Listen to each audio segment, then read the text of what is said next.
All right, man. We're here with another episode. If it ain't messy, it ain't me. It's the one and only old gentleman, Mr. ItsMessy. Sitting with my brother Ike Sands from OBX Bullies, which is now OBX. Still OBX Bullies. Oh. Just got Outer Barks is now All right. created as well. Okay, Outer Barks. Outer Barks Training. Outer Barks Training. So there we go. Definitely a pleasure to be here. Long time awaited. Shame on me. So I'll get personal briefly, then we'll stick to topic. Many of you know Ike. Me and Ike have seen each other on the dog show Battlefield quite a few times over the year pre-COVID, and Ike has done a phenomenal job, and I felt to a point that I did a semi-phenomenal job until when the final bell calls, Ike comes out, the victor, man. Champion, grand champ, Senchi, UKC grand champ, ABKC champ, correct? BBCR champ. And BBCR champ. Senchi, man. He's a awesome dog, compact, low boy, huge jaws. Frankie the Freak son, correct? Correct. Shout out to Gorilla Bear, Bullies, man. Shout out to Big Sam. Yes, sir. So with that transparency of me getting my ass handed to me in the ring, I tell you guys, it's all about discipline, and it's all about consistency. And you definitely show a higher level of discipline and consistency than the average bear, which proves to have you guys in a dominant way when it comes to showing these dogs and jumping piggyback from last week's having the winning attitude. Right. You guys are family orientated, which rings bells in the community. You guys move as a unit. You win, lose as a unit. Sure. And ultimately your growth and your journey has taken you over to committing full-time basis to dog handling and training, correct? Correct. Right. So how long have you been wanting to handle, or did it come to you quickly, or how long was the time span to where you said, hey, I decided I wanna get into handling? Because you were showing dogs for how many years now? I've been showing dogs for about 6 years. About 6 years now. And frankly, I never had the urge, or really the goal of being like a handler, trainer, something like that. It just, as I was doing it, handling my own dogs, God just gave me a gift. I just noticed that, hey man, you kind of, good at this. And people will tell you, and so as I was working, I was working home health. Like I said, I've worked home health for 20 years. Right. And it was getting to where we were going to these shows every weekend, just like everybody else. And so many people were just, reaching out to me, and asking for this help and that help. And just, I was like, well, and as I was doing that, people just kept coming. They just kept coming. And it got to where where it was, my actual job was in the way. Yeah.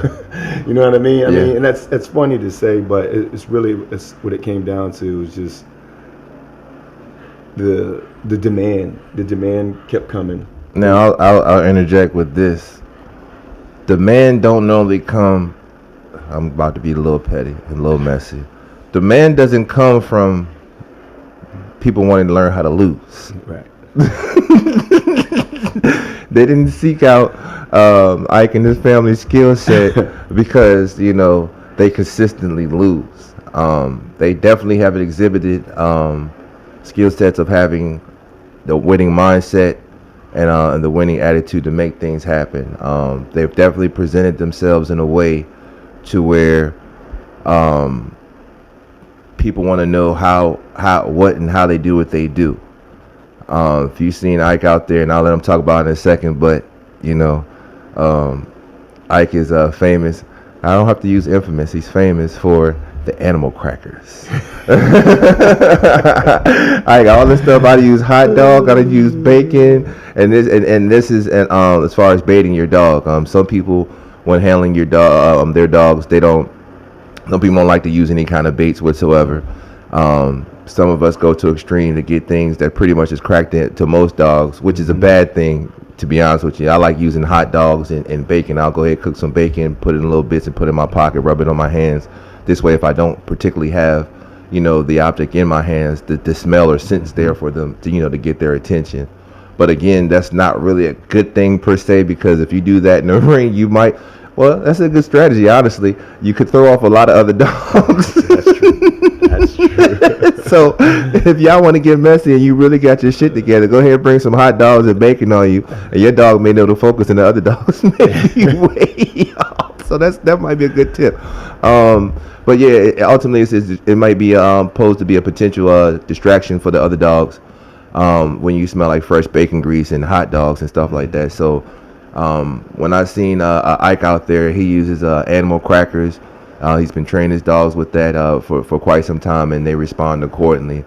And I choose to think at a certain point, since it doesn't have a strong odor, that it's mostly based off repetition at this point, because until they get it in their mouth, they're just looking for the reward that they get from doing a good job when they exhibit good things from handling, the response from their handler. I let you guys know before that, again, the dog has to feel like it's a game at the end of the day. You have to build a relationship with the dog, in my strong opinion. But I'll get off my soapbox. What do you think? What do you think are the good signs that a dog is able to become a show dog? What are the characteristics you look for in response? And two-part, what are the characteristics you look for, and how long do you think it will take for the dog to show what it needs to show to say, hey, this will be a good dog in the show ring? I mean, once you, of course, and this is with all of us, the dog already has to have the physical attributes first of all. Once you have decided, yes, this dog has got, all the top line, the bite, the rears, all of it. Once you determine that this dog is a show quality dog, as far as the conformation part, that's first and foremost, of course. That goes without saying. But for me, in my opinion, a dog that is very keen on wanting to please, a dog that you can get his attention very quickly, a dog that you can see some dogs that are kind of higher drive, that their heads are snapping at the slightest sound, stuff like that. Really alert dogs like that seem, in my opinion, in my yard, the alert ones like that seem to be quicker learners, and seem to have the more aptitude to show. So more drive with a little more drive in them. Little bit. It ain't gotta be crazy, but I've just and this is just my opinion, of course. I've just noticed that the dogs that have that little bit of timidness in them, it takes a little longer for them to get adjusted in the ring and into the noises and the outside, distractions and all. So that's why the higher drive dogs seem to me, they learn quicker. They have a better aptitude. They're not as timid. Things don't bother them as much. So I'm gonna ask you a trick question then. Now I'm gonna assume that you're talking about the experience based off of your personal yard, right? Yes. So how do you make the assessment for somebody who's soliciting your services and they say, hey, could you what do they call it? Could you screen or could you evaluate my dog to see if this dog is good? Because it's a two-part situation with you, because you do not only do the show training, but you do obedience and slight rehabilitation a bit to that degree. So has there been I'll remember my point. So has there been a dog that you ran into outside of your yard to you say, at this point, this dog may need something else that will be offered, or maybe this you might want to decide to, maintain this dog in this capacity? Or yeah, I actually have had clients that their intent was for their dog to show, and I've been to a client's house where the dog was a little aggressive, and I had to kind of explain to them, look, we can train him, we can to keep him under control, but he has a nature that I'm not going to say the dog cannot show, but your kid ain't bad per se. He just ain't welcome over. It's just like hey, you're just going to have to be real attentive. You're gonna have to be real tentative with this dog in the ring because he walk up on behind your dog and somebody get nipped. But yeah, you run into all that. Like I said, all dogs are different, just like people. Yeah. They have personalities, dispositions and everything. So, yeah, of course, to answer the question, yes, I have run into situations where the person really had high hopes of a dog when being a show dog, and they just really didn't have the aptitude for it. Or most of the time, it's less of what I just talked about and more of the timid ones. Right. You run into that a lot more than you do the aggressiveness. A lot of dogs just can't take all the outside, with how the music's playing and people are screaming, dogs are barking. A lot of dogs just can't focus with all that going on. And we know that environment is mainly based in the ABKC environment. Y'all know I'm messy, man. We keep it 1,000. At the end of the day, we talk about it all. Love. Shout out to ABKC, man. I love you like a play cousin. But there's a lot of pluses with that because ABKC will really show you how to be in the blood sport with your dog, because I really feel like if you can survive in ABKC with all the distractions going on, and when you go to a place, UKC show or AKC or anything else, you should be able to go in there like a goddamn assassin, because that dog is totally focused on the goddamn show. That is true. So you were talking about more of a balanced drive versus the timidness as far as the difficulties as far as the response and training. I have confessed, aside my distractions with my regular life and trying to show dogs, my attitude, I'll say therapy first. So my attitude is a good thing and a bad thing when it comes to the showing my dogs or having the level of consistency of my attitude sometimes. Dusty Rose got me through. We definitely had a natural link as far as how we handled one another in the ring and operated. He definitely, your dogs feed off of you. But he kind of let me through. Now the rest of them, they're like, is Jimmy finna do this? Is he finna do that? Like, and unfortunately, I can attest to that. If depending on how you carry yourself on a day-to-day basis, that does have a long-term effect on breaking the dog when you want it to react to you in sports, whatever sporting working caliber, whether it be weight pulling, agility, or conformation shows. Again, that dog wants to perform at its best. At its best, the dog wants to perform, and the dog wants to do a good job for its handler or owner. But it has to be in a safe mindset space. Right. To be able to go ahead and do those things, and I say, oh my God, is he finna come with the stick? Is he finna yell at me when I say good job and too loud in front of everything? Good job, get down! Like, the dog, how your kids, you wave your kids, like, man, I won't even trying to hit you, player. Right. So I definitely in my world and headspace know that it's very vitally important to build a relationship with your personal dog. Whether your customer base, definitely it's a stepping stone process to build a relationship with that customer's dog, so you can effectively execute, what you're trying to accomplish. A lot of people come. We've seen a lot of people in the ring.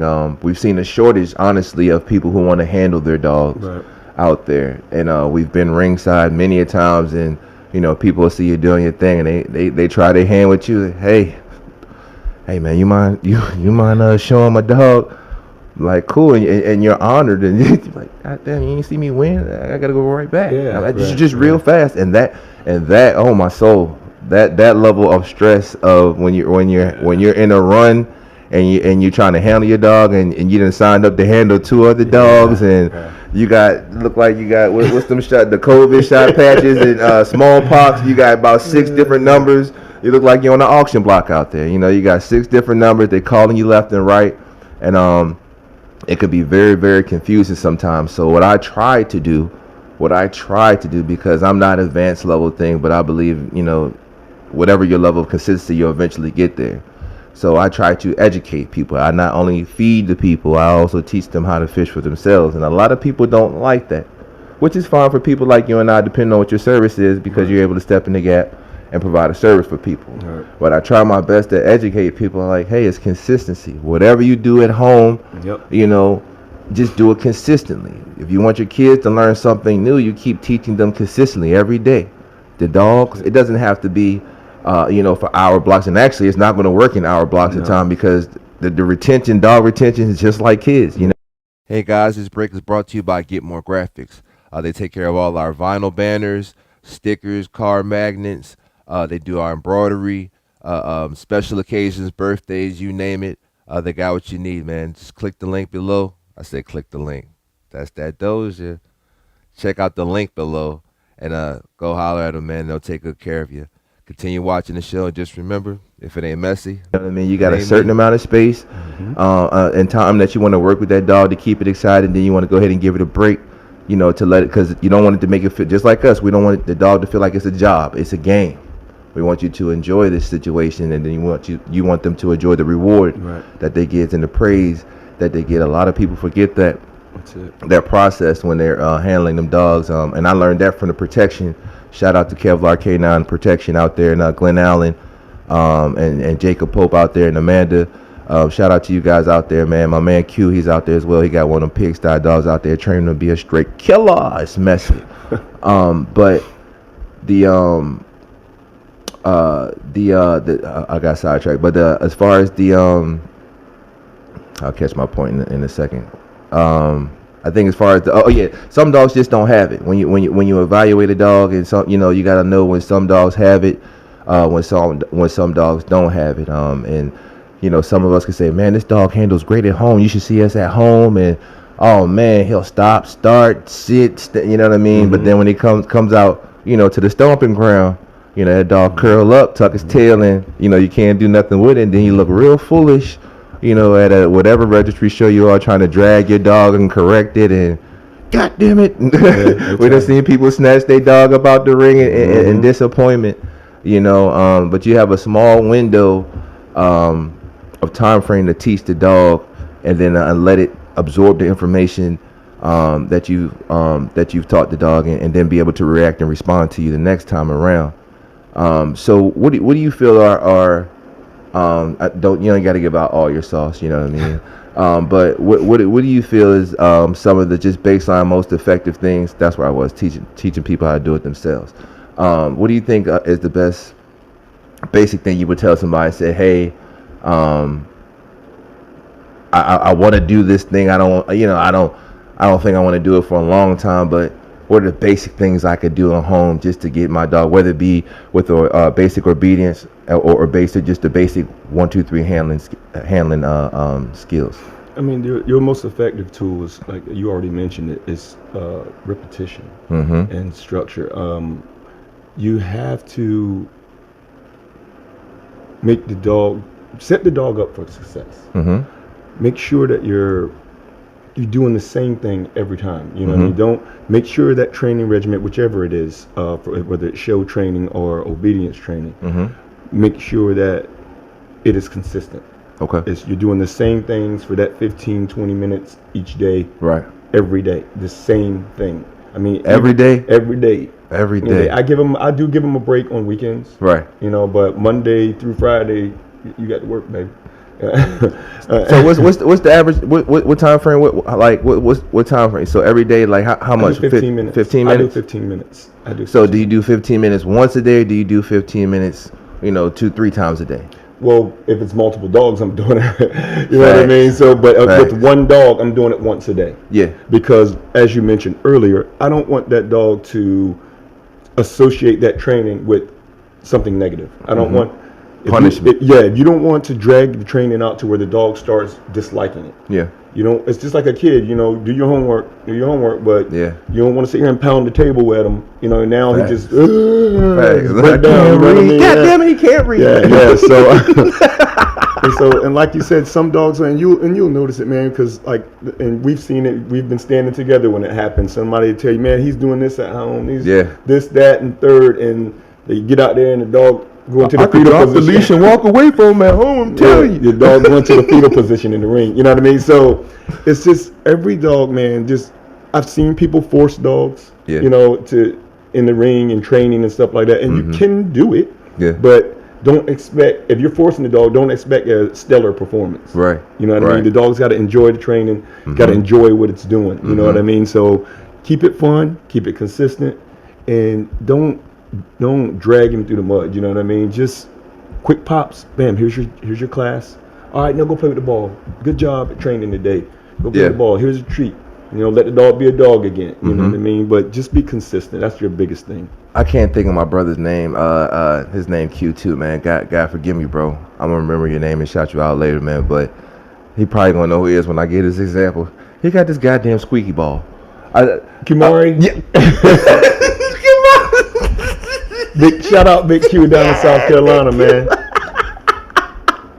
Hey, when I first met him in person, we was at, I think, in Lumberton or something, the BBCR show.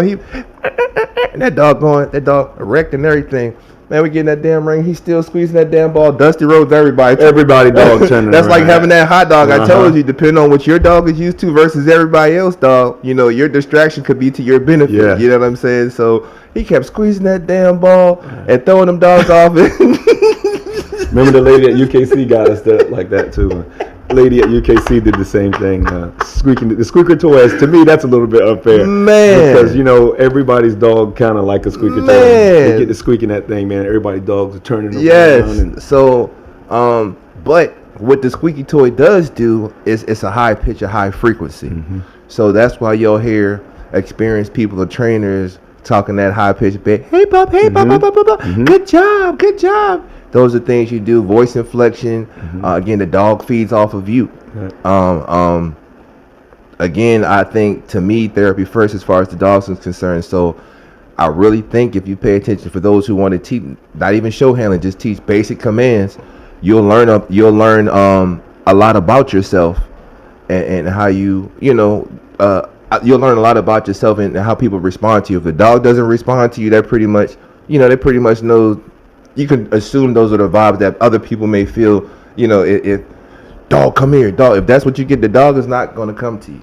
You know, you got to get that high pitch. You got to invite the dog in. You got to keep it excited, and it'll start responding off of that. So between a high frequency or high pitch situation and proper baiting, whether it's something that's in your hand or not, to where you've done it so many times that the dog thinks something is in your hand, those are definitely strong tips as far as you know, if we stick to the dog handling side, but just basic obedience training, the dog has to know that it feels loved. You know, you have to trick the dog that you actually love the dog and like the dog enough for it to do something good for you and good for itself.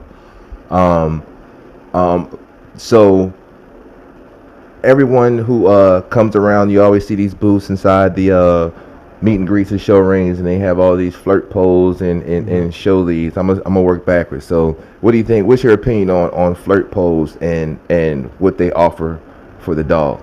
Oh, I love them. They're great. Any kind of like flirt pole, spring pole, any of that stuff that can help exercise your dog, especially like a flirt pole is really good for people that has limited yard space. You know what I mean? Because you can do it in a small area, you know, run them in a circle or whatever.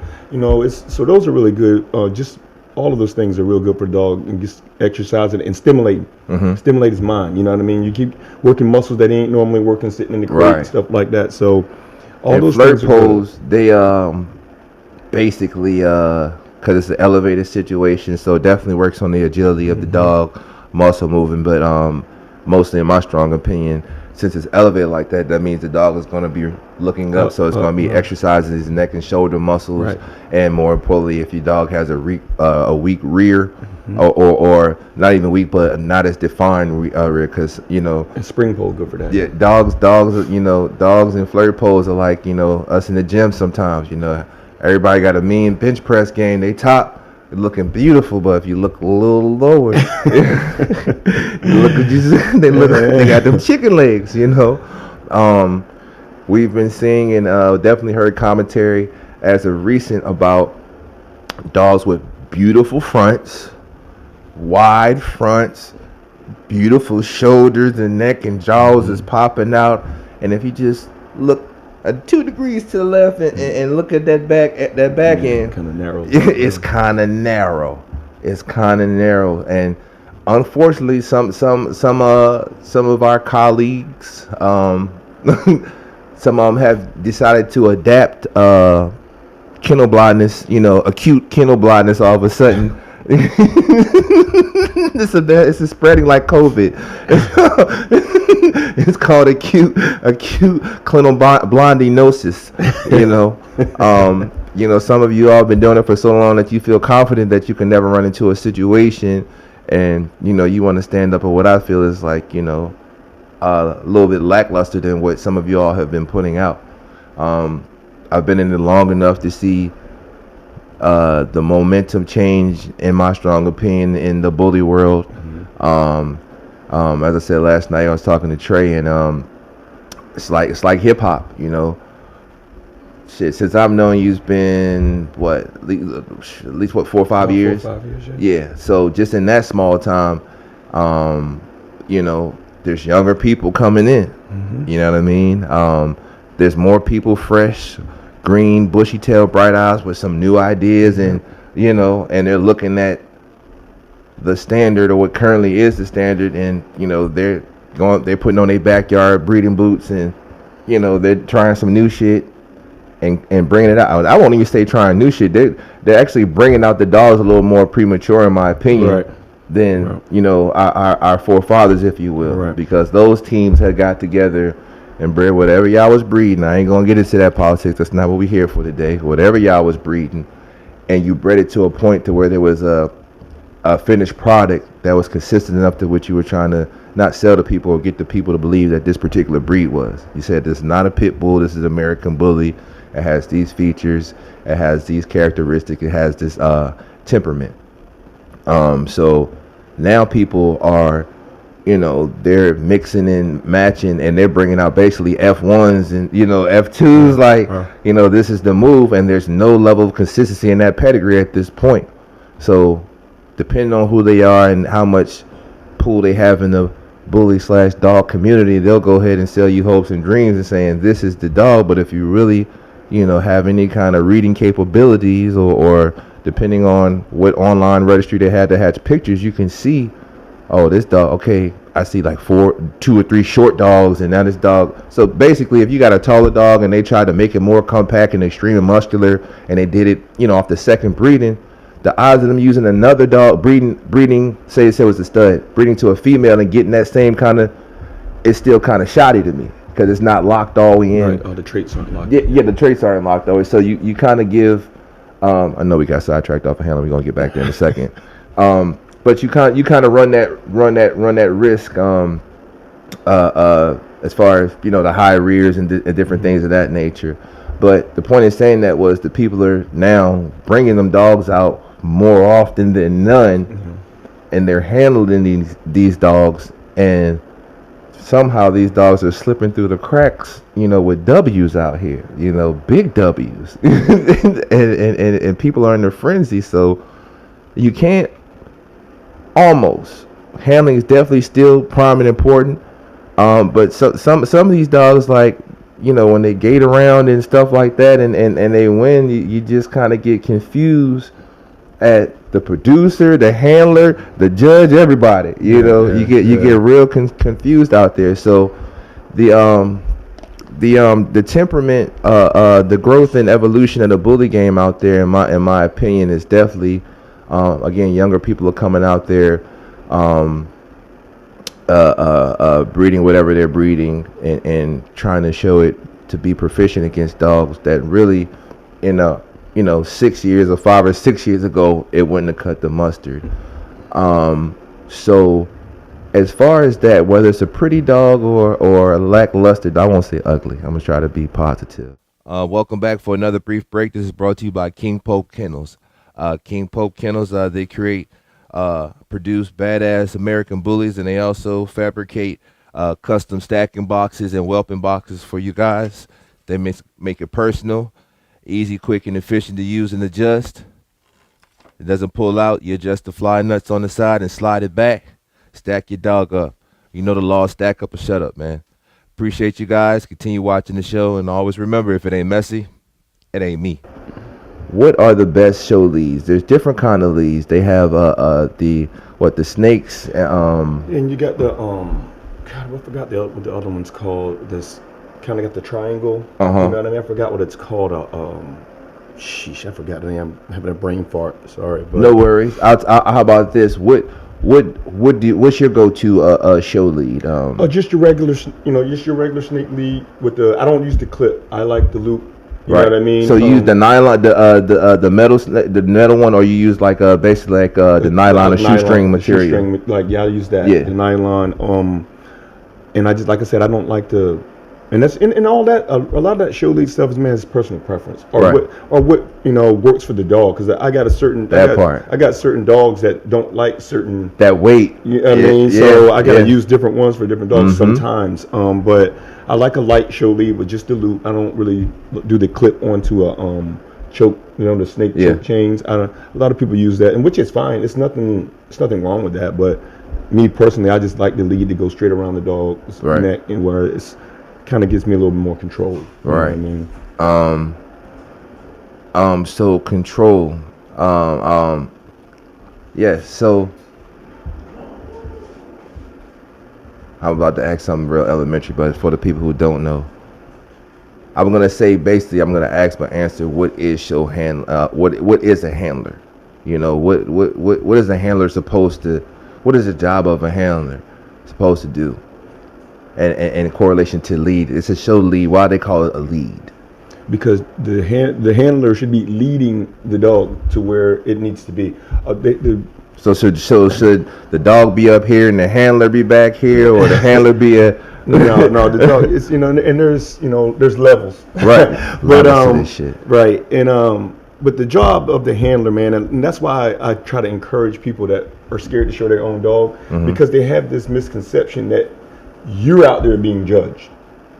You're the handler. The dog, you're just presenting the dog. And Antonio in the last video made a very good point about how the way you dress and everything. You want to make sure you're not overpowering the dog, because you're not being judged. The dog is. So that's why I try to encourage people, don't be scared, man, calm down. Yeah. Because they're not judging you. Yeah.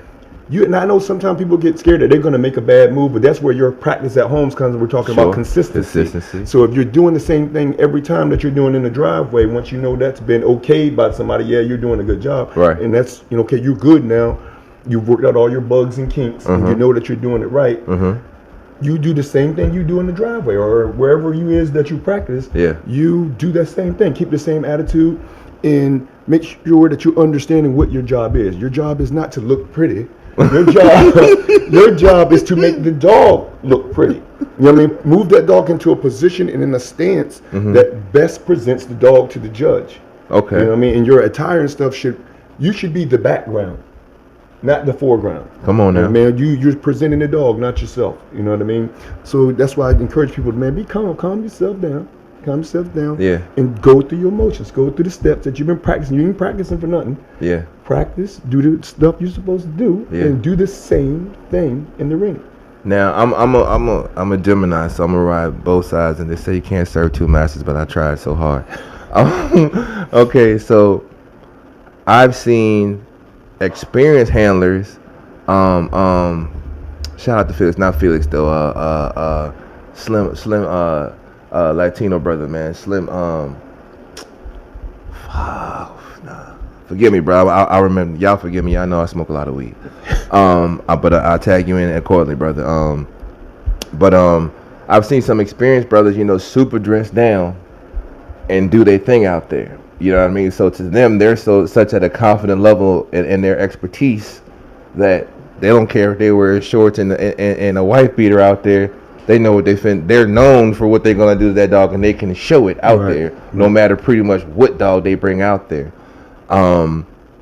Now, and me, like I said, when it really comes down to it, and sure, it's gonna be those rare occasions, and I guess a better example to what I'm talking about probably in the nationals, whatever the registry would be, to where I feel like the dress is gonna play key at a certain point.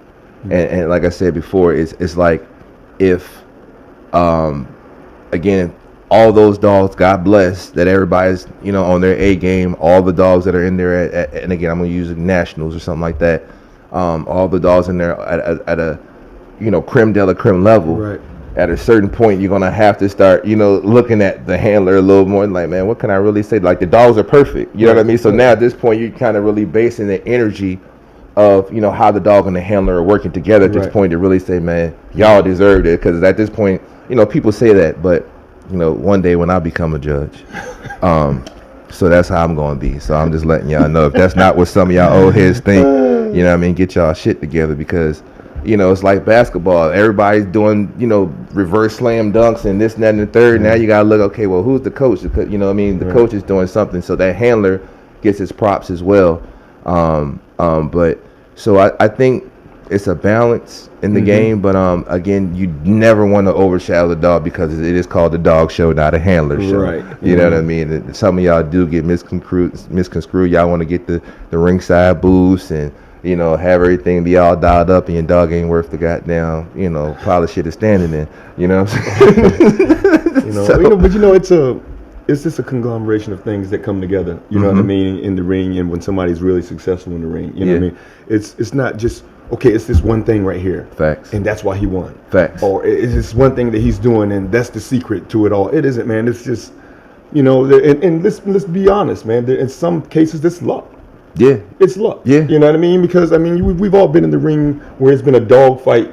You know what I mean? And the judge make you go around 15 times because the judge is scrambling, trying to figure out which dog to pick. The dog might have limped that last quarter, this last go around, just for whatever reason. And as a handler, those are the times where you're most nervous. When you see that the judge is scrambling, now, in my opinion, there is where an experienced handler can make or break it. Yeah. When it's that close. Yeah. Like you said, this person, they go around, stack them, they go around again. And this time when he stacks them, this dude stretch her out a little bit too far or put them too much under and make the rear look high. And all of a sudden now, bam, that's the one that broke the ice. I'm giving him the evil eye. He did that. You see, I had PTSD. You did that. Yeah, so you definitely, when it comes down to it and the pressure is on you, man, you have to stay consistent and disciplined, and you really, really got to focus on that dog, man, because you can overstretch that fucker. And all it takes is once. Yeah, you get too wide and splay him out. You know, you didn't need to, and the dog strays in there. But you was in such a rush and excited. You got the front like this and the back extra extended and shit. You can't see the angulation of the dog no more. The gut hanging on the ground. You just trying not to move and standing there. And with that being said, one of my biggest pet peeves that I learned that I try to work on myself is movement. Like myself, like when it comes down to the wire and you got, they send you back up and down and around a couple of times because the judges are in a real frenzy. You don't want to show a lot of movement once you get to stacking your dog up. You don't want to be back and forth trying to readjust the dog. That really starts to scrutinize and make and break the decision right there, because again, these dogs are both here. If you're the last two dogs fighting for a class or a best in show, whatever it is, a best in class situation, you want your dog to perform optimal and not have to be readjusting that dog or readjusting your clothes and readjust, because that distracts. It just mentally throws a distraction in your head to be like, why am I even looking? You know what I mean? He got first place, and God, y'all know my soul. I told y'all over the years, man. I really thought handling and conformation was for pussies. That was my thing. I was like, I wanted to get into protection work or weight pulling. But I swear to you, man, it's like you know, learning chess or golf or you know, one of them things, you know, they say is like sedity and bougie, man. There's a science to this shit, and once you really devote some of your time and you really get to see the mechanics that it takes to really, you know, perform, and it's not just the easy 1, 2, 3. There's a lot of micromanagement, if that's the right word. And you know, performing when you're leading as a handler. You know, you don't want to be in front of the dog. You don't want to have too long of a lead. You got to know what you're working with. You know what I'm saying? The dog tall, whether the dog's short.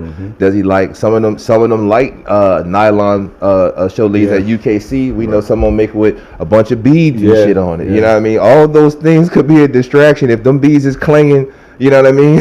And they're not tied a little knots in between each individual bead. They get to clanging.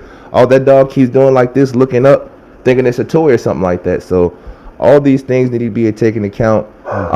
Definitely, if it's your dog personally, you got a lot more intimate time to figure out what works and not works, or if you're someone who's trying to bring their dog to be handled by somebody, you need to take into account these things, because when it comes down to it and your dog cuts the mustard for whatever reason, gets to the finals or the second tier of that particular show, you want it to be as spot on as it can. Right.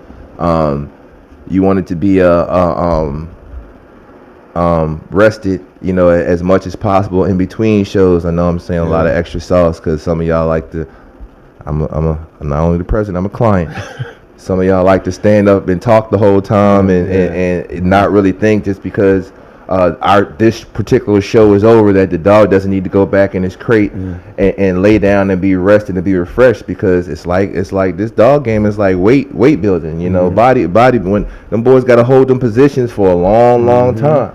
It don't seem like seconds, but if you're the dog or the bodybuilder, it takes a lot of energy just to stand there and hold those positions. And people they just lose the thought of the dog standing there for hours. And even when you come out the ring, some of y'all go right to the side of the ring and he's standing again. You know what I mean? You know what I mean? So it's like by the time you get to the fourth show, the dog's done. You know Look, we pray on those. Look, I'm gonna say we on that. We pray on those. Be around the fourth show when we know your dog tired. Oh yeah, go ahead and pay your $20, get in the ring with it. Scoop right in. Soup right in. Go ahead and pay your $20. I need some competition. Bring his ass on. Yeah, so those things are vitally important, man. The handling game is a lost art in my opinion, and I'll definitely say I'll say it like this: I'm messy. Definitely in our community, I'll say as far as us, brown folk. A lot of us sometimes. I know I have. Like I said, I attribute it to being bougie or white people thing or whatever the case may be, man. But there's an art. There's a true art to this shit. It is. I have learned to respect the art. I've learned to have more of a newfound respect for those that came before me.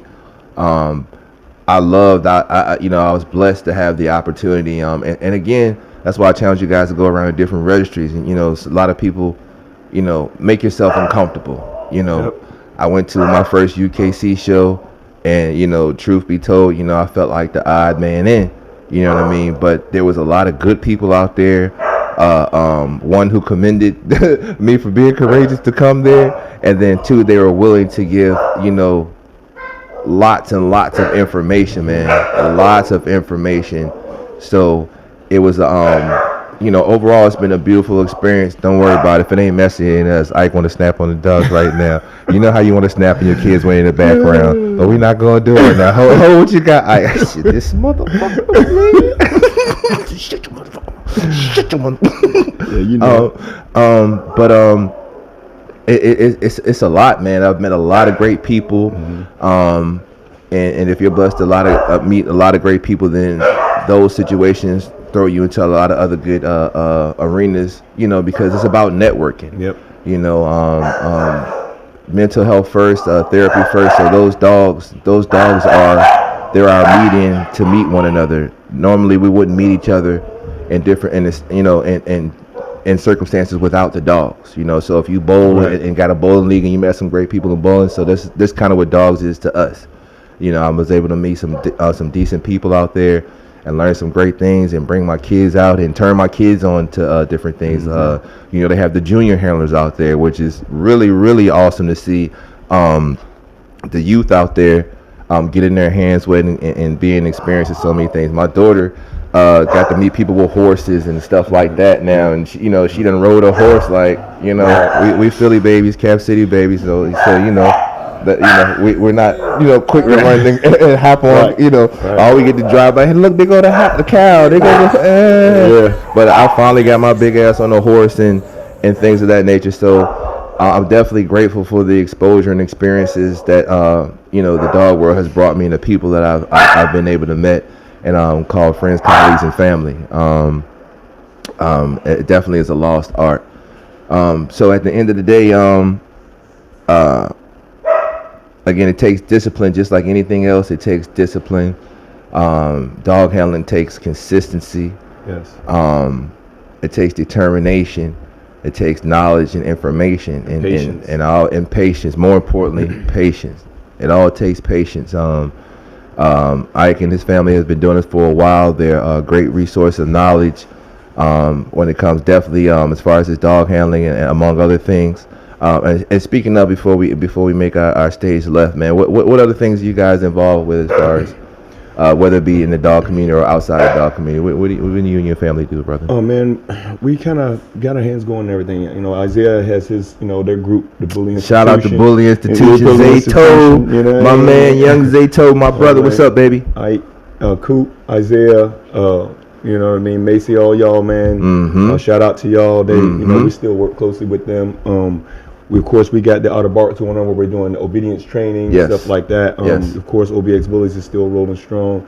We just, I know everybody has noticed that we've kind of took on some new breeds. You know what I mean? We can't say, you in Potter's House, a couple of people. You can't really say OBX Bullies anymore because you got more than bullies. Yeah. But it's all right. It's a brand. It's all about your brand power. You know, so it's just. And we had, you know, it's where we live, we just have high demand for, you know, those other breeds. So, you know, you know, you try to provide what the public needs. You know what I mean? I'm about to get messy. I got sidetracked. He's talking about different breeds. I done whip my ass with goddamn every breed in this motherfucker, man. Goddamn, bro. I can't get it when I'm with this ICBR. I thought I was finna sneak off, and this guy, man. Jesus Christ, man. We head to head again. We head to head at UKC. We head to head at ICBR, which is great. I mean, I like being a runner-up, but shit. Competitors are competitors, man. You know what I mean? So, you know. And it was close. I mean, that ICBR, that was almost as epic as I feel as the stack off me and Duval did with Grand Champ Shots Fired, man. That, like, bruh. Pins and needles out there, you know, and I definitely have enjoyed that. Definitely with you and your family. Like we've been head to head a lot, and y'all know I talk my shit, man. I talk my shit to the utmost level, man. For some years, man. Yeah, great. It's always been great energy and great love, man. Absolutely. So again, mental health first, man. You guys always educate yourself. My 1, 2, 3 is feed yourself first, be able to take care of yourself first, your family second if you're fortunate enough and blessed to be able to have a family of your own, and then third, your community. You know, without those things, I feel like our life is pointless out here. And a lot of people, they're not fortunate enough to be able to find their reason and their purpose in this life, man. So to the best of your abilities, pray to whoever you need to pray to, and surround yourself. If the old people are not working, surround yourself with new people that's closer to where you're trying to be at. Right. You know, if you're trying to be at the bottom and unsuccessful, and you've been unsuccessful in a bad way, then evidently if you hang around with them people, you're right where you need to be. You know what I'm saying? But if you're here and want to get here, like my father would say, shout out to my senior. He always said, if you want to be like an eagle, or if you want to learn how to fly like an eagle, you got to hang around eagles. That's right. You can't hang around turkeys, buzzards, none. They're not going. Eagles fly the highest. They peak from the highest. They one of the most fierce predators out there. You know what I mean? You never see them coming, though. You never see them coming. So that's the special thing about an eagle, man. They're apex predators out there, and they do their thing. So if you want to learn how to be like something else, hang around those things. Hopefully that's a positive thing that you're doing, not hang around negative people. So at the end of the day, man, if it ain't messing at me, I greatly appreciate you, brother. Yes, sir, brother. Yes, sir. All right, this last break is brought to you by MeetTheDoobies.com. Go to www.meetthedoobies.com and check out and stay up on all the freshest gear. They got the fresh rolling papers, all natural, slow hemp burning, rolling trays, rolling papers, you name it. Also, go to our private group on Facebook, Meet the Doobies, and we'll keep you up to speed on all the greatest and latest flavors and crazes out there in this crazy world. Also, as well as Doobie Fest. The first annual Doobie Fest is coming up September 24th in Brunswick, Virginia.